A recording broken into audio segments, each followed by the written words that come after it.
स्टोरिया bye रंगीली रुचि। आज की हमारी स्टोरी है बंधन के बारे में।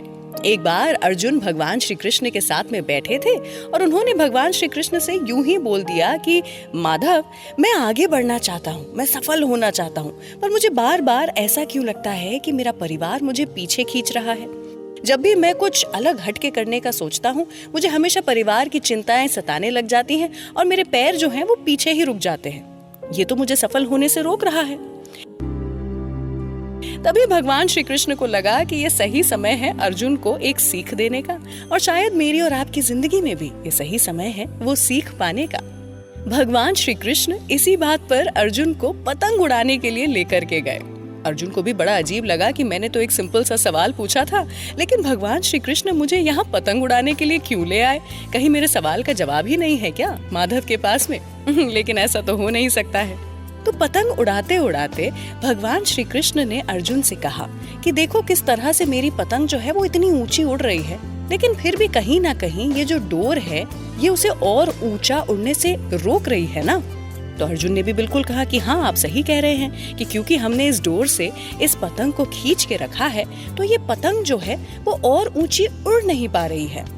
बस इसी बात को सुन करके भगवान श्री कृष्ण ने कहा कि चलो तो फिर इस डोर को तोड़ देते हैं। उस डोर को तोड़ देने के बाद में कुछ देर के लिए वो पतंग और ऊपर गई जरूर, लेकिन उसके बाद धीरे धीरे धीरे करके नीचे आने लगी। ये देखने के बाद भगवान श्री कृष्ण ने अर्जुन को बताया कि देखो, जब भी हम ऊंचाइयों की तरफ जा रहे होते हैं और अगर पीछे से कोई डोर हमें कस के पकड़ के रखी होती है, खींच रही होती है, तो हमें लगता है कि शायद वो जो डोर है वो हमें और ऊपर उड़ने से रोक रही है। लेकिन असल में हम उतना ऊपर भी पहुंच पाए हैं सिर्फ उस डोर के कारण।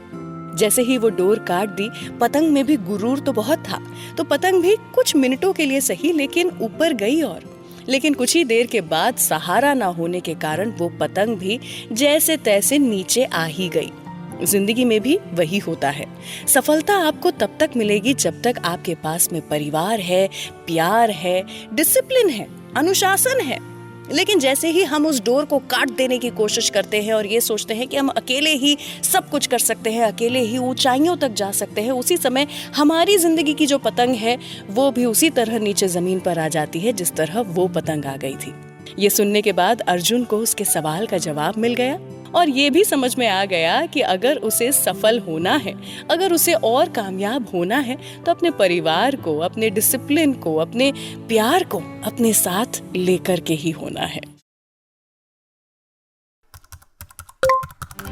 ऐसी और कहानियाँ सुनने के लिए सब्सक्राइब करिए फीवर स्टोरीज। कहानियाँ ऐसी जो दिखाई दे।